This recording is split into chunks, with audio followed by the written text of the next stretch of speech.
Bonjour mesdames et messieurs, c'est Coach Brescia, comment allez-vous? J'espère que vous allez très bien. Alors cette semaine, j'ai envie de te parler de deux éléments essentiels en fait qui t'empêchent d'aller où tu veux, qui t'empêchent de réaliser tes rêves, qui t'empêchent de devenir cette personne-là épanouie en fait que Dieu a permis que tu sois. Alors comme ça, de quoi s'agissent ces éléments? Quels sont ces éléments en fait? Tu vas te demander de quoi ils parlent. Quels sont ces éléments? Il s'agit de il s'agit de, laisse-moi te dire qu'il s'agit de la comparaison, ok, et de l'impatience, c'est-à-dire le manque de patience. Je vais te donner des exemples personnels en fait. C'était tellement difficile pour moi parce que je passais ma vie à me comparer aux autres. Je passais ma vie à regarder autour de moi au lieu de regarder à l'intérieur de moi. Et c'est peut-être quelque chose que tu fais en ce moment. Tu te demandes, la voisine a réussi, la voisine a une belle relation, la voisine a un mariage parfait, la voisine a ceci, la voisine est cela. Et tout ça, en fait, ce sentiment, en fait, ça crée en fait une autre émotion, ça crée en fait quelque chose, une révolte à l'intérieur de toi et qui te permet, qui fait en sorte que il y ait une désharmonie à l'intérieur de toi en fait. C'est-à-dire qu'au lieu de te concentrer sur ces projets-là, au lieu de te concentrer en fait sur ce pourquoi tu as été créé, au lieu de passer le temps à investir sur toi-même, au lieu de passer le temps à vraiment chercher qui tu es, ce pourquoi tu es là sur la terre, mais tu passes ton temps à te comparer aux autres. Tu passes ton temps à regarder ce que les autres ont que tu n'as pas. Tu passes ton temps à regarder ce que la voisine, même des fois on va même loin, des fois entre frères et sœurs en fait. Il y a peut-être des frères qui réussissent avant, ok, que les autres. Et surtout dans nos sociétés en fait africaines, c'est tellement commun. On passe le temps à se comparer. Les parents aussi, et c'est une grande erreur. Si vous êtes parents, vous regardez cette vidéo, ne comparez jamais, alors ça jamais vos enfants, parce que chaque enfant est différent. Chaque enfant a ses dons. Chaque enfant a ses talents. Chaque enfant a sa capacité. Chaque enfant a son plan en fait que Dieu a réservé pour lui depuis qu'il était dans son ventre. Donc qu'un enfant réussisse avant l'autre ou pas ne doit pas être une raison pour vous de comparer, et ça crée beaucoup de frustration parce que les enfants en fait, ils vont aller faire des choses en fait pour lesquelles ils ne sont pas prêts. Ils vont aller faire des choses en fait et commettre des erreurs graves. À cause de quoi? Parce qu'ils veulent devenir comme une autre personne. La comparaison a ses avantages comme ses inconvénients. Mais le fait que l'on l'utilise en fait juste par ego, d'accord? On peut regarder l'autre, tu peux comparer un mentor, tu regardes la vie d'un mentor lorsqu'il y a quelqu'un auquel tu t'identifies, quelqu'un que tu vois qui a un appel que tu voudrais faire en fait. C'est-à-dire qu'au lieu de passer le temps à l'envier, parce que la comparaison devient négative, pourquoi? Lorsque tu passes le temps à envier l'autre, lorsque tu passes le temps à médire sur les biens de l'autre, lorsque tu passes le temps à souhaiter en fait que ce que l'autre a en fait se détruise parce que toi tu ne l'as pas. Et c'est tellement écœurant en fait. C'est là où le diable utilise en fait ce pouvoir de la pensée en fait. Parce que lui aussi, il a cette capacité. Tu te rappelles, il est esprit aussi. C'est un ange déchu, le diable. Donc, ce que tu connais en fait, il connaît ça aussi. Il a été proche de Dieu aussi. Donc, il utilise en fait cette adrénaline-là de manière négative de pouvoir te dire, ok, tu es moins que l'autre. Tu es moins que l'autre. Pourquoi tu n'as pas encore atteint ça? Pourquoi tu as 30 ans, tu as 40, tu as 35 ans, tu as 27 ans, tu ne t'es pas encore marié? Pourquoi tu as tu n'as pas encore accompli telle chose? Pourquoi? Il va te dire que ce doute, en fait, ces pensées qui culminent à l'intérieur de toi, en fait, c'est ça son travail, d'apporter le doute dans ta conscience, d'apporter l'embrouille, en fait, dans ta conscience.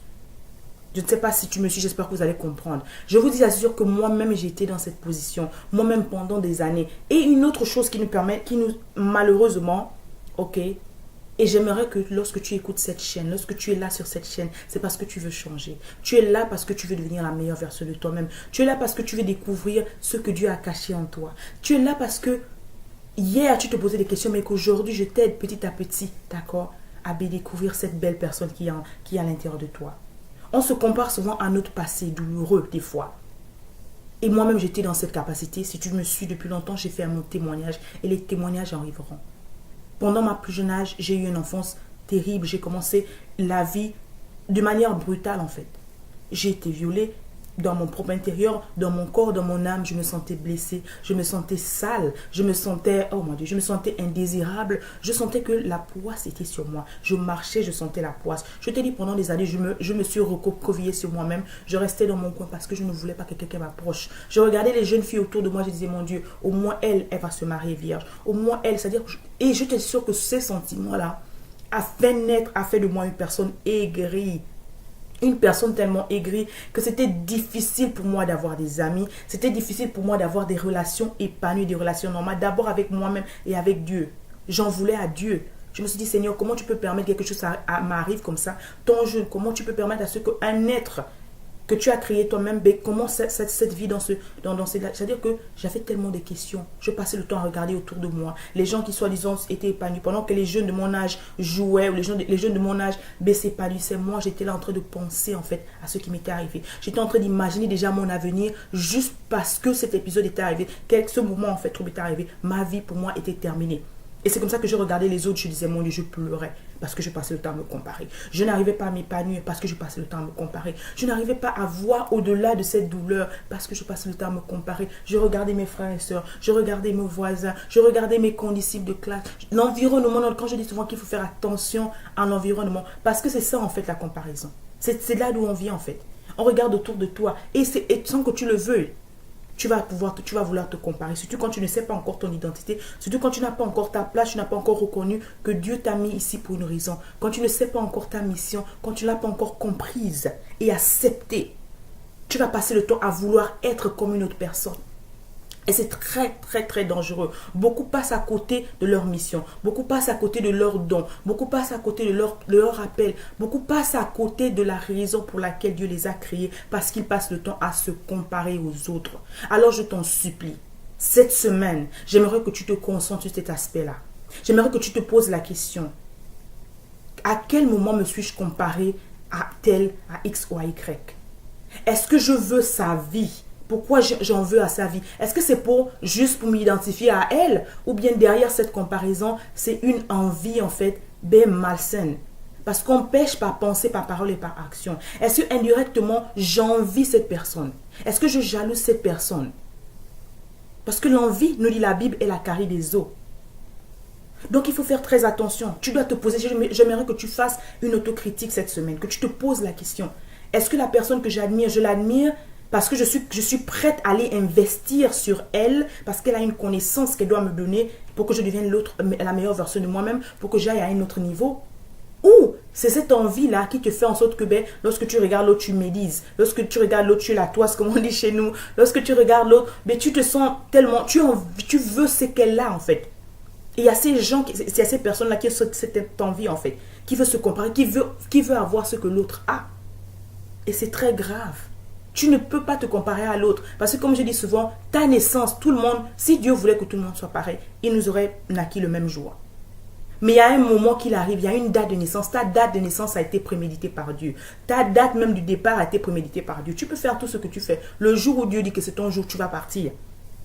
Donc je ne peux pas comparer ton histoire à l'histoire d'une autre personne. Parce que ton histoire est différente, totalement différente de l'autre. Les expériences que tu traverses aujourd'hui sont des expériences que Dieu te donne parce qu'il sait que tu as la capacité de traverser ces épreuves-là. Et ta bénédiction, comme je le dis toujours, se cache derrière les épreuves. Si aujourd'hui je te dis, oh mon Dieu, pourquoi ça m'arrive à moi? Regarde la personne qui est à côté de moi, elle est tellement belle. Comme on dit souvent, on regarde sur Facebook, on regarde les social media, tu vois les belles photos des personnes, tu vois la personne te montre juste un shot. La personne te montre juste un aspect de sa vie. Tu ne sais pas si cette personne, la nuit, n'a pas dormi. Tu ne sais pas qu'est-ce que cette personne a fait même pour avoir ce qu'elle a aujourd'hui. La robe Gucci qu'elle a, les chaussures, tout ce qu'elle a. C'est-à-dire que tout, comme on dit, vanité, rien que des vanités. J'ai envie de te donner en fait, si tu as été dans ce lapsus-là, dans ce gouffre-là en fait, parce que c'est dans ton mental et à cause de ça, tu ne peux pas t'épanouir. Je te demande aujourd'hui d'aller vers ton Seigneur, de demander au Seigneur pardon, parce qu'il faudrait que tu demandes pardon. Et le pardon libère. Il faudrait que tu demandes au Seigneur que tu t'excuses sur cette personne que tu as médit là, que tu as voulu quelque chose. Et la même chose, la femme de ton voisin. Tu ne peux pas envier, tu ne peux pas comparer ta femme et la femme d'une autre personne. Tu ne peux pas comparer ton mari et le mari d'une autre personne. Chacun vient avec son bagage, chacun vient avec ses biens, chacun vient avec ses défauts.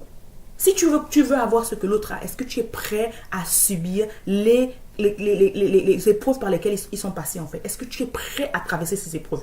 Parce que souvent, on veut tous le produit fini en fait. Tu dis oui, l'autre aujourd'hui, elle a 10 maisons, 15 maisons. Aujourd'hui, elle a un business qui marche. Mais tu n'étais pas là lorsqu'elle a commencé par vendre un beignet. Tu n'étais pas là lorsqu'elle a commencé par vendre une paire de chaussures. Tu n'étais pas là lorsqu'elle a commencé par vendre un rouge à lèvres, une perruque. Tu n'étais pas là. Aujourd'hui, tu l'as connue parce que maintenant, elle est worldwide. On la connaît partout. Et tu veux te comparer à elle. Tu veux la jalouser. Mais tu ne sais pas les étapes. Tu ne sais pas combien d'argent elle a perdu dans cet investissement de ce projet. Tu ne sais pas en fait. Mais tu l'as trouvé déjà à un moment où son cocon est fait. C'est ça en fait. Lorsque tu veux te comparer à une autre personne, es-tu prêt à prendre ses charges et les assumer? Es-tu prêt à passer par ces épreuves? Es-tu prêt à vivre les malheurs qu'elle a vécus? Comme Job. Job était favorisé, il était favored by God.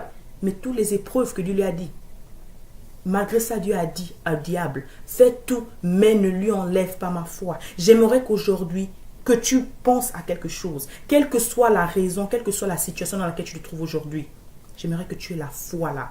Et si on dit que, quelle que soit, la foi doit être aussi petite qu'un grain de moutarde. Ne te compare pas à personne, ne te compare à personne. Ta saison arrivera. Ta saison arrivera. La Bible nous dit ça. Il y a un temps pour tout. Un temps pour cultiver, un temps pour semer, un temps pour pleurer, un temps pour rire, un temps pour naître, un temps pour mourir. Il y a un temps pour tout. Si en ce moment tu es en train de rechercher quelque chose en ce moment, il faut cultiver, il faut semer, il faut récolter pour semer. Au lieu de passer ton temps à te comparer et vouloir méditer, vouloir prendre ce que l'autre a. Si c'est quelque chose, par exemple, tu as un coach que tu admires bien, si c'est un mentor que tu admires bien, viens investir chez cette personne-là, afin qu'elle te transmette cette connaissance qu'elle a, afin que tu puisses ajouter quelque chose en fait. C'est comme ça que tu vas changer ce sentiment en fait. Parce que la comparaison aussi négative et l'envie et la jalousie vient du fait que tu ne connais pas. Tu ne connais pas. Et tu te dis que l'autre connaît, et bien comme on dit chez nous, ben elle pense qu'elle connaît quoi? On rit. Mais c'est la vérité. Mais ça te ronge en fait intérieurement. Tu veux le mal de l'autre intérieurement parce que tu n'as pas ce que l'autre a. Mais moi, je vais te dire aujourd'hui, au lieu de penser que tu n'as pas, s'il y a quelque chose, un aspect, si c'est quelqu'un qui a reçu dans le business, va acheter les livres de cette personne. Va prendre ses cours coaching. Demande des coachings privés. Va poser des questions. Va découvrir en fait. Va en sorte qu'elle te donne. Parce que la Bible nous dit encore que le peuple périt par manque de connaissances. Les frustrations qui naissent à gauche à droite, c'est par manque de connaissances. Il faut que tu développe ta connaissance de base. Il faudrait que tu investisses sur toi pour arrêter de te comparer aux autres. Pour que tu sois la meilleure version de toi-même, tu dois apprendre à investir sur toi-même. Pour que tu découvres ce potentiel qui est à l'intérieur de toi, que peut-être tu ne sais pas c'est quoi un potentiel, il faudrait que tu ailles voir un coach, que tu ailles voir quelqu'un qui puisse te dire, voilà, qui a découvert sa destinée et qui sait ce pourquoi il est là. Il va te guider en fait. Et cette frustration que tu as à l'intérieur, progressivement, elle va disparaître. Parce que tu vas te laisser accompagner. Tu vas te laisser guider. Tu vas te laisser conseiller. Tu vas te laisser conseiller en fait. Et tu verras que petit à petit, tu vas savoir que tu es unique. Tu vas reconnaître que tu es unique. Tu vas reconnaître que tu as été façonné à son image. Tu vas reconnaître que toi aussi, pour toi, il y a un plan de salvation. Il y a un plan en fait. Il y a un plan en fait. Il y a une raison pour laquelle tu traverses ces épreuves en ce moment. Il y a une raison pour laquelle en ce moment-là, tu es là où tu es. La deuxième, ça me permet de passer au deuxième point dont je voulais parler. Du manque de patience. Le manque de patience fait en sorte que beaucoup de gens échouent, beaucoup de gens se détournent de leur destinée parce qu'ils sont impatients. Je prends toujours l'exemple de la nature et je prends toujours l'exemple du miracle le plus parfait que Dieu ait fait, la venue d'un enfant au monde. D'accord? La venue d'un enfant au monde demande 9 mois normaux, d'accord? Quand l'enfant est bien, 41 semaines, 40 à 41 semaines. L'enfant vient bien, il est normal, ça prend 9 mois. Les parents sont excités, les parents sont prêts à avoir l'enfant. Les parents font toutes les courses qu'ils vont faire, comme on dit. Et ça peut être, il y a les baby showers qu'on fait ici, il y a les lingettes qu'on fait, il y a le trousseau, comme on dit chez nous, pendant 9 mois. Dieu pouvait dire, ok, il te dit en 3 mois, tu as tellement envie de voir ton bébé, tu es tellement, comment dire, tu l'imagines seulement. Comment il va être. Tu imagines ses yeux, tu imagines son nez. Déjà, on se bat même pendant que la femme est encore enceinte, de savoir qui il va ressembler à qui, à tel ou à un tel.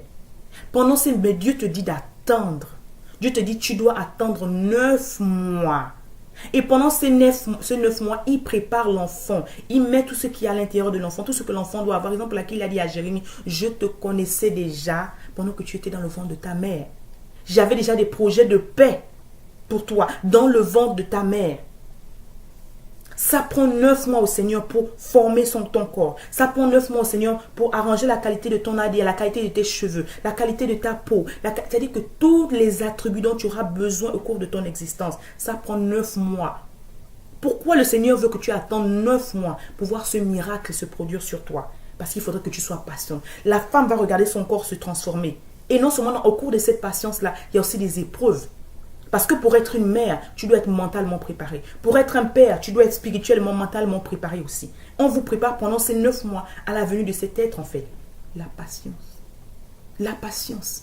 Tu ne peux pas vouloir un bébé immature, sauf s'il y a des raisons pour lesquelles, indépendamment de ta volonté, que l'enfant sort de manière comment dire, prématurée. Et même là, le Seigneur fait en sorte que cette tête-là, parce qu'il a une mission spéciale, cette tête-là survive. Je vous assure, par manque de patience, beaucoup de gens échouent. Par manque de patience, beaucoup de gens abandonnent tout parce qu'ils ne sont pas patients. Pendant 9 mois, la femme doit attendre. Ils sont contents de recevoir un enfant. Des fois, c'est leur premier enfant. Des fois, ils ont fait des années de mariage avant d'avoir un enfant. Malgré ça, le Seigneur leur demande encore d'attendre. Mais pendant cette attente-là, il y a une préparation. Pendant cette attente-là, il y a des épreuves qu'ils doivent traverser. Il y a des épreuves qu'ils doivent passer en tant que couple. Il y a des épreuves qu'ils doivent passer en tant que père, en tant que mère. Le Seigneur va te tester. Tu es dans cette période-là de ta vie où tu dis, ok, tu es en train d'attendre. Tu as peut-être un projet qui est là en ce moment. Tu as des idées qui sont là. Mais entre la matérialisation et la concrétisation du projet, en fait, il y a des épreuves que tu dois traverser. Le Seigneur va te tester. Il va tester ta foi. Il va tester ton intégrité. Il va tester tout ce qui est à l'intérieur que tu vas te demander. Moi, il y a des épreuves. Tu peux te retrouver comme tu n'as rien. Mais malgré ça, il va te demander, est-ce que tu es prêt à me croire? Tu es prêt à croire la vision et que je vais produire et je vais pouvoir? Ou tu veux seulement croire par ta force, en fait? C'est là le miracle du Seigneur, en fait. Et c'est là il va tester ta foi. Mais par manque d'impatience, tu vas perdre cette bénédiction-là, en fait. Par manque d'impatience, par manque de patience, tu vas perdre cette bénédiction. Tu es là en ce moment, tu écoutes cette vidéo. C'est parce que tu veux changer ta vie. Des fois, tu écoutes une vidéo, tu te dis, mon Dieu, qu'est-ce que ça va me dire? Je te demande souvent de revenir et écouter. Réécouter. Écoute ça avec ton mari, écoute ça avec tes enfants, écoute ça avec ta famille, tes amis. Réécoute. Sois patient. Sois patient. Sois patient.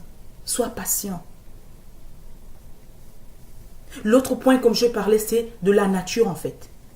La graine vient déjà, le grain de pépin ou le grain de papayer, ok? Le grain de papayer a déjà la papaye à l'intérieur. Le grain de papaye a déjà la papaye à l'intérieur. Mais pour que cette papaye, la graine, elle germe, ça prendra un temps. Lorsque tu prends la graine, tu dois aller la mettre dans le sol, n'est-ce pas? Ça demande aussi la foi.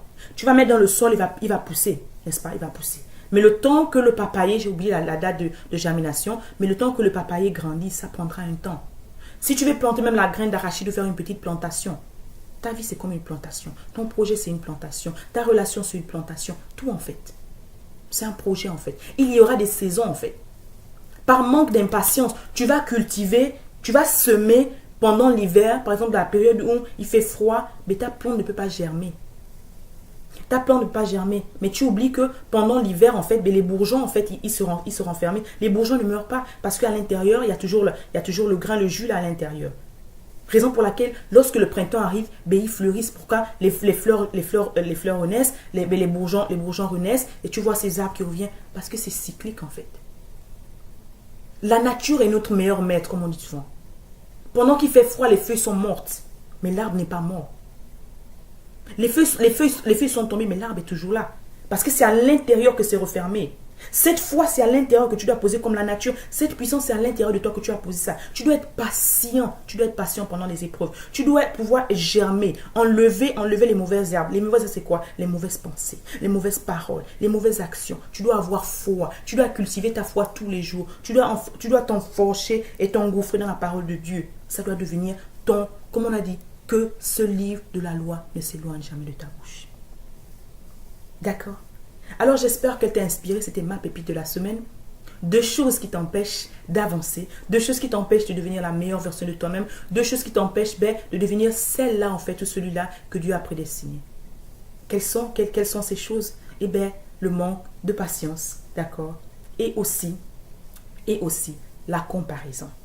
Je t'ai parlé de 2 différents types de comparaison. La comparaison qui mène vers la jalousie et l'envie, ça c'est une comparaison négative, qui te fait en sorte que tu veux médire sur l'autre, qui te fait que tu veux prendre ce que l'autre a. Mais aussi, lorsque je te dis ça, es-tu prêt à prendre les défauts de l'autre, du mari de l'autre ou de la femme de l'autre? Es-tu prêt à subir les conséquences, à refaire les épreuves que l'autre a passées avant d'être celui ou celle qu'elle est aujourd'hui? Parce que tu l'envies, tu la jalouses, tu veux qu'elle tombe. Es-tu prêt à subir les bankruptcies? Ça, c'est la jalousie négative, la comparaison négative. Par contre, la comparaison positive, tu veux la prendre et aller demander, en fait, aller investir chez un coach, par exemple, aller investir, en fait, chez un mentor, en fait, aller te faire guider afin que tu deviennes, cette femme-là ou ce monsieur-là, que tu as appelé à devenir. J'espère que, elle t'aura béni cette pépite de la semaine. Partage-la au maximum, s'il te plaît, afin qu'elle bénisse un frère, une soeur et que, nous formons notre communauté. J'aimerais te dire, en fait, si tu as d'autres astuces, en fait, que tu aimerais comment effectuer en sorte que cette comparaison, en fait, comment tu vas, quel est cet aspect, en fait, quel est l'élément de ce que j'ai dit, en fait, qu'est-ce que tu tires, en fait, de ce petit passage. J'aimerais que tu commentes en bas de cette vidéo et que tu me dises honnêtement, en fait, qu'est-ce que tu es prêt, en fait, parce que je veux qu'on passe à l'action. Nous sommes une communauté de passer à l'action. Et encore, ce n'est pas pour moi que je le fais seulement. J'aimerais qu'on discute. Donc, j'aimerais ton avis sur chaque point. Parle-moi, partage avec moi ce que tu as compris, ce que tu as aimé. S'il y a des éclaircissements que tu aimerais, fais les commentaires en dehors. Alors, sois béni comme ça. C'était Coach Priscilla. D'accord? Je suis là pour t'aider à devenir la meilleure version de toi-même, à t'aider à reproduire cette harmonie qui manque en toi à travers tes relations avec Dieu, à travers tes relations avec toi-même et bien sûr ton comportement. Alors, comme ça, sois béni. Bon début de semaine et on se voit à ma prochaine pépite. Au revoir.